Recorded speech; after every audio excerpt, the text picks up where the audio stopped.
మహేంద్రాయ పవనాయ స్వయం భువే. అక్కడ అమ్మవారిని మర్చిపోయిన ఆంజనేయ స్వామి వారు ఇప్పుడు అమ్మవారి యొక్క అనుగ్రహం కోసం, అమ్మవారి దర్శనం కోసం నేను దర్శనం చేసుకున్నానంటే కుదరదండి, నాకు బ్రహ్మాండంగా దర్శనం అయిందంటారు. ఆ శివుడు మనకు దర్శనం ఇచ్చాడు, ఆ వెంకటేశ్వర స్వామి వారు మనకు దర్శనం అనుగ్రహించాడే తప్ప మనం వెళ్ళి చేసుకుంటున్నాం అన్న రోజున మన దగ్గర మంత్రి గారి యొక్క సిఫార్సు లేఖ ఉన్నా కూడా మనకు దర్శనం దొరకదు.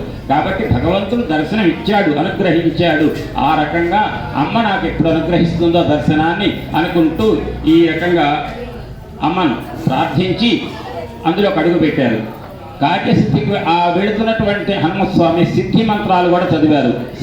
కార్యసిద్ధి కావాలి, అమ్మవారి యొక్క దివ్య దర్శనం నాకు కలగాలని చెప్పేసి అడిగి ఆ జగన్మాత దర్శనం కోసమే ఉద్యుక్తుడయి ఆరాట పడుతూ దృఢ సంకల్పంతో ఒక్కసారిగా ప్రాకారం నుంచి దుమికి అశోకవనంలోకి వెళ్ళారు. వెళ్ళి ఏ రకంగా దుమికాడు నిన్న చెప్పారు ప్రసాద్ బాబు గారు. యథా రాఘవ నిర్ముక్త శ్వసన సరహ శ్వసన విక్రమ గచ్చేత్తద్వద్గమిష్యామి లంకాం రావణ పాలితాం. రావణుడి యొక్క పరిపాలనలో ఉన్న లంకకు నేను సీతాన్వేషణ కోసం ఎట్లా వెళ్తున్నాను తెలుసా, నేను పెద్ద వీరుణ్ణి అని అనలే ఆంజనేయ స్వామి వారు. రామచంద్రమూర్తి బాణంగా వెళ్తున్నా అన్నాడు. అంటే రామచంద్రమూర్తి చేయి విడవబడిన బాణం అంటే బాణానికి ఏముండదండి, విడవబడినది ఎవరి చేత? రాముడు. ఆ ధానిష్కుడు ఎవరంటే రాముడు. అదే బాణాన్ని నాగోటిగాడు విడిస్తే దానికి ఉపయోగం ఉంటుందండి. అంటే రామచంద్రమూర్తి చేయి విడవబడిన బాణము అంటే ధానిష్కుడిని బట్టి ఆ బాణం యొక్క యోగ్యత, దాని యొక్క వైభవం ఏంటంటే లక్ష్యాన్ని ఛేదించి తిరిగి మళ్ళీ రామచంద్రమూర్తి యొక్క అమ్ముల పొదిలోకి వచ్చేటువంటి పరమశక్తివంతమైన బాణం రామ బాణం. ఆ రామ బాణంగా వెళ్తున్నానంటే నేను నిమిత్త మాత్రుని, నేను రామచంద్రమూర్తి అనుగ్రహంతో మాత్రమే, ఆయన ఆశీస్సుతో మాత్రమే సీతాన్వేషణ కోసం వెళ్తున్నానని చెప్పి వినయంగా చాటుకున్న ఆంజనేయ స్వామి వారు ఆ రామబాణం లాగా అశోకవనంలోకి దుమికి ఒక్కసారిగా ఆ ఆంజనేయుడు అశోకవనంలోకి వెళ్ళగానే ప్రకృతి మొత్తం కూడా వసంత ఋతువు వచ్చిందా అన్నట్టుగా చిగురించిందటండి. బాగా పులకించిపోయిందట ప్రకృతి అంతా. ఆ పులకించినటువంటి ప్రకృతిలో ఉన్నటువంటి అశోకవనంలో ఉన్న అశోకవనం అన్నంత మాత్రం ఒక్క అశోక చెట్లే కాదండి, ప్రధానంగా ఉంది అశోక చెట్లు, మిగిలిన చెట్లు కూడా ఉంటాయి. అశోకవనంలో ఉన్న మిగిలిన అన్ని రకాల చెట్ల యొక్క పూలన్నీ కూడా ఆంజనేయ స్వామి వారు అడుగు పెట్టగానే పులకించిపోయి జలజలా రాల్చినేట పూలు. ఆ పూలు వెళ్ళి ఆంజనేయ స్వామి వారి మీద పడగానే ఆంజనేయ స్వామి వారు ఏ విధంగా భాషించారంటే పుష్పమయమైన పర్వతంగా భాషించారు ఆంజనేయ స్వామి వారు. ఆ పర్వతం ఒక పుష్పమయమైన పర్వతమా అన్నట్టుగా ఆంజనేయ స్వామి వారు భాషించారు. మిగిలిన పూలన్నీ కూడా భూమి మీద పడితే ఆ భూమి ఏ రకంగా శోభించింది అంటే పూలతో అలంకరించబడినటువంటి భూమాత ఒక స్త్రీయ అన్నట్టుగా భాషించిందట. అది వాల్మీకి దర్శనం. ఆ రకంగా ఆంజనేయ స్వామి వారు అశోకవనంలోకి వెళ్ళారు. వెళ్ళి ఒక బంగారు కాంతితో ఉన్నటువంటి శిల్సుప వృక్షాన్ని దర్శించారు. ఆ వృక్షం కింద బంగారు వేదిక, 1000 స్తంభాల బంగారు వేదిక కనపడింది.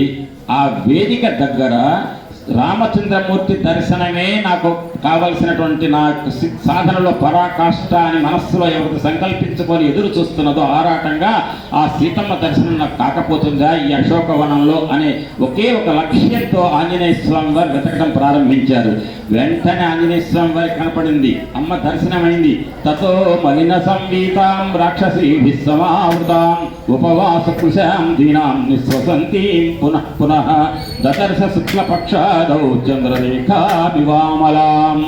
అమ్మవారి యొక్క దర్శనం ఎట్లయిందంటే ఆ తల్లి 10 నెలల బట్టిగా ఆహారం లేదు, వస్త్రం మార్చుకున్నది లేదు, కేశ సంస్కారం లేదు, శరీర సంస్కారానికి స్నానం చేయటం లాంటివి ఏమీ లేవు. ఆ రకంగా ఉన్నటువంటి సీతమ్మను అశోకవనంలో కొమ్మ మీద ఆకుల మధ్య కూర్చున్న ఆంజనేయ స్వామి వారు ఆ శిల్సుప వృక్షం కింద ఉన్నటువంటి 1000 స్తంభాల కాంచెల వేదిక మీద కూర్చున్న ఆ అమ్మ నిట్టూర్పు నిడుస్తుందటండి. 10 నెలల బట్టి ఆహారం లేదు. ఆహారం లేకపోయినా పర్వాలేదు అమ్మవారికి, ఒక్కటే రామచంద్రమూర్తి యొక్క సాన్నిధ్యం లేక బాధపడుతుంది. ఎప్పుడు రామచంద్రమూర్తి దర్శనం కలుగుతుందా అని ఆరాటంతో బ్రతుకుతున్నది ఆ సీతమ్మ. అటువంటి సీతమ్మ నిట్టూర్పు నిడుస్తుంటే ఆ అమ్మ యొక్క ఉందట. ఈ పోల్చడం ద్వారా మల్లాది గురువు గారు ఏమంటారంటే ఆ సీతమ్మను కనుక స్పర్శిస్తే, అంతకుముందే రావణాసురుడు స్పర్శించాడు. ఎట్లా స్పర్శించాడు అదొక అరణ్యకాండలో ఉన్నట్టు సీతాపహరణం సందర్భంలో చెప్పుంటారు. అదేంటి అంటేనండి ఆ అమ్మను ఒక తల్లిని పట్టుకెళ్ళాడు రావణాసురుడు. అయినప్పటికీ స్పర్శే.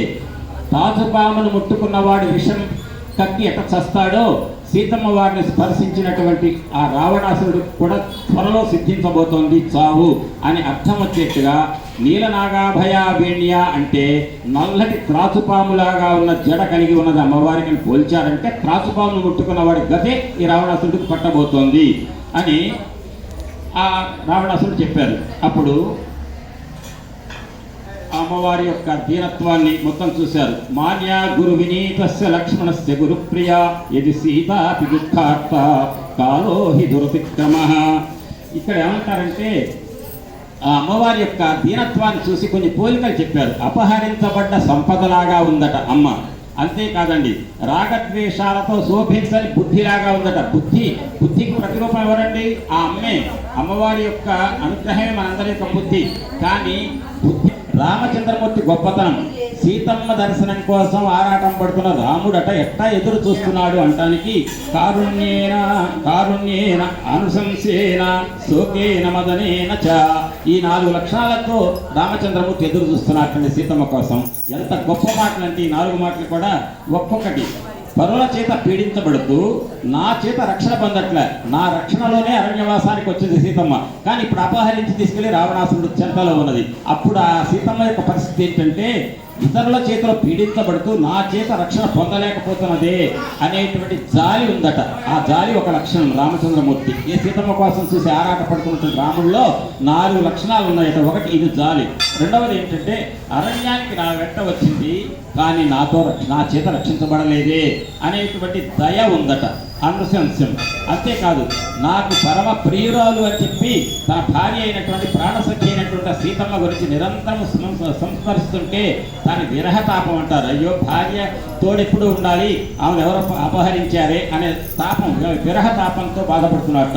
అంతేకాదు తన భార్య లేకుండా పోయిందనేటువంటి శోకం, బాధ. ఈ 4 లక్షణాలతో కూడా సీతమ్మ దూరం అయిపోయిందని బాధపడుతున్న రామచంద్రమూర్తి ఈ 4 లక్షణాలతో అమ్మ కోసం ఎదురు చూస్తూ ఉంటుందని చెప్పి రామచంద్రమూర్తి యొక్క విరహాన్ని ఈ రకంగా వివరించారు. చెప్పి అప్పుడు ఏమంటారంటే అయ్యవారు రామచంద్రమూర్తి నిరంతరం తన మనస్సులో నింపుకున్నది సీతమ్మను. సీతమ్మ తన మనస్సులో నింపుకుంది రామచంద్రమూర్తి. అస్యా దేవ్యా మనస్తస్మిన్ తస్య జాస్యాం ప్రతిష్ఠితం యేనేయం సచధర్మాత్మ ముహూర్తమపి జీవతి. అంటే అమ్మవారు బ్రతికి ఉంటుంది నాడు 10 నెలల పాటు రామచంద్రమూర్తిని విడిచిపెట్టి బ్రతకటమా? ఈ అమ్మని చూసిన తర్వాత రామచంద్రమూర్తి అమ్మని విడిచిపెట్టి ఇన్నాళ్ళు బ్రతకటమా? అసలు బ్రతకగలుగుతారా? వీళ్ళిద్దరూ కూడా ఒకళ్ళు విడిచిపెట్టి ఒక క్షణం కూడా ఉండలేనటువంటి జంట అటువంటి 10 నెలలు ఎట్లా ఉండగలిగారు అంటే నిరంతరము కూడా అమ్మ యొక్క మనసు రామమూర్తి యందు, రామమూర్తి మనసు అమ్మ యందు లగ్నమై ఉండటం వల్ల పరస్పరం మనసులన్నీ కూడా కలిసిపోవడం వల్ల వాళ్ళ మధ్య ఏర్పడినటువంటి బంధం వల్ల ఒకరికొకరు దూరమైనా కూడా బ్రతికున్నారండి ఇన్నాళ్ళు కూడా. అది వాల్మీకి మహర్షి చెప్పారు. దాన్ని విశ్వనాథ సత్యనారాయణ చాలా బాగా చెప్తారు. చేతమునందు పూర్వమున శ్రీ రఘురాముని రింగినట్లుగానే తలపోసినాడ ఇప్పుడీ యమగాంచిన ఎంత సర్వము అజ్ఞాతమగ ఉండెనను సంగతి నా ఎరుగంగానయ్యడు. ఎందుకంటే సీత నెరుంగకుండా రఘుశేఖరుడు అర్థముగాడు పూర్తిగా అని చెబుతూ రామచంద్రమూర్తి ఒక్కడినే చూస్తే రామతత్వం తెలవదట.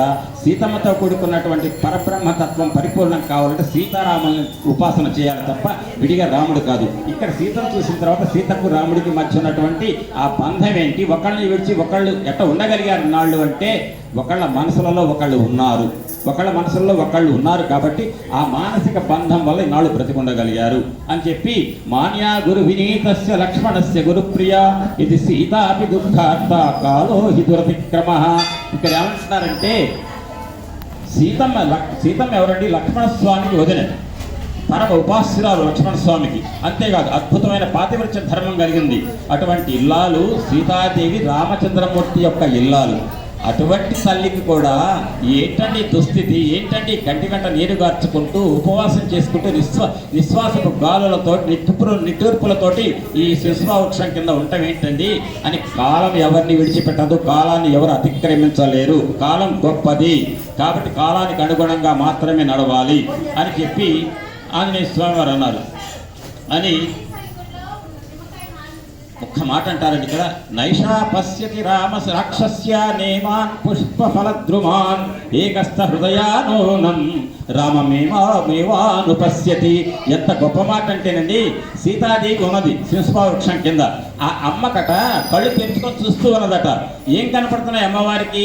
ఎదురుగా ఒక ప్రత్యేకం ప్రకృతి సౌందర్యం, అది కంటికి ఇంపుగా ఉంది. కానీ ఆ కంటికి ఇంపుగా ఉన్న ప్రకృతి యొక్క సౌందర్యాన్ని అమ్మ కళ్ళతో చూస్తుందా? చూడటం లేదట. అదేవిధంగా తన చుట్టూ ఉన్నటువంటి రాక్షసులు ఎటువంటి వాళ్ళంటే ఒక్క క్షణం కూడా బ్రతకాలనిపించదట ఆ మొహాలు చూస్తుంటే. అంత దుర్మార్గపు రాక్షసులు చుట్టూ ఉంటే వాళ్ళని చూసింది అనుకోండి బెంబేలు పడాలి కదా, భయపడలేదట.